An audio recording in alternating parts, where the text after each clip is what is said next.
السلام عليكم ورحمة الله وبركاته.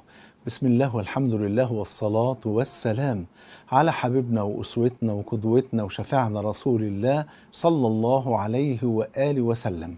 20 مليون حسنة في دقيقة واحدة، تصدق ولا ما تصدقش؟ تعالوا نعرف، بس نصلي على حبيبنا صلى الله عليه وآله وسلم. في الحديث الذي رواه الإمام مسلم أن النبي صلى الله عليه وآله وسلم قال: أيعجز أحدكم أن يكسب في كل يوم 1000 حسنة؟ قالوا: كيف ذلك يا رسول الله صلى الله عليه وسلم؟ قال: يسبح 100 تسبيحة، يقول سبحان الله 100 مرة، فيكتب له 1000 حسنة أو يحط عنه 1000 خطيئة. ما شاء الله، لأن الحسنة ب10 أمثالها. فلما نقول سبحان الله سبحان الله سبحان الله، لما نقولها 100 مرة يتكتب لنا 1000 حسنة أو يحط عنا 1000 خطيئة، لأن المولى عز وجل قال: إن الحسنات يذهبن السيئات، وقال صلى الله عليه وسلم: وأتبع السيئة الحسنة تمحوها. ما شاء الله.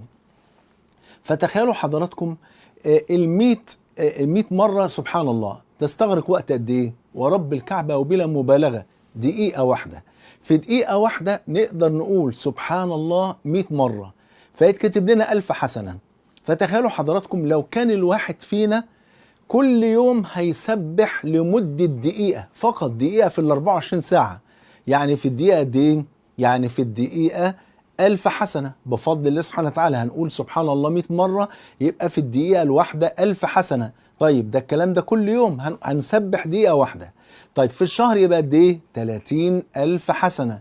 طيب في السنة 365 ألف حسنة، نقول 360 ألف حسنة.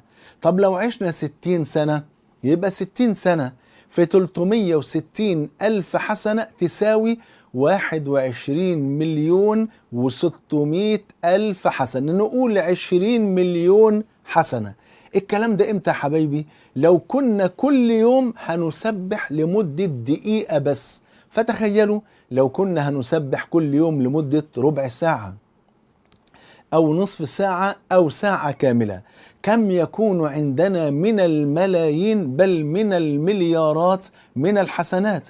والنبي صلى الله عليه وسلم يقول كما عند البخاري ومسلم: مثل الذي يذكر ربه والذي لا يذكر ربه كمثل الحي والميت. سبب السعادة في الدنيا والآخرة ذكر الله عز وجل. الذين آمنوا وتطمئن قلوبهم بذكر الله، ألا بذكر الله تطمئن القلوب. ذكر المولى عز وجل السبب في أن يذكرنا الله عز وجل في عليائه. قال جل وعلا: فاذكروني أذكركم. قال أحد السلف: والله إني لأعلم متى يذكرني الله عز وجل. قالوا: كيف ذلك؟ قال: إن ذكرت ربي ذكرني ربي. أما سمعتم قوله تعالى: فاذكروني أذكركم؟ يبقى إذن يا حبايبي لو بنقول سبحان الله كل يوم لمدة دقيقة هنقولها 100 مرة، هناخد 1000 حسنة. في الشهر 30 ألف حسنة. في السنة 360 ألف حسنة. لو عشنا 60 سنة يبقى عندنا 21 مليون و600 ألف حسنة. وممكن يتوقف دخولنا الجنة يوم القيامة على حسنة واحدة. ده الكلام ده لو الواحد هيسبح كل يوم دقيقة واحدة. فتخيلوا لو هنسبح ساعات، لو هنسبح أوقات كثيرة في اليوم. أسأل الله عز وجل أن يجعلني وإياكم من الذاكرين الله كثيرا والذاكرات، وأن يجمعني وإياكم مع سيد ولد آدم صلى الله عليه وسلم في الفردوس الأعلى. بحبكم في الله، والسلام عليكم ورحمة الله.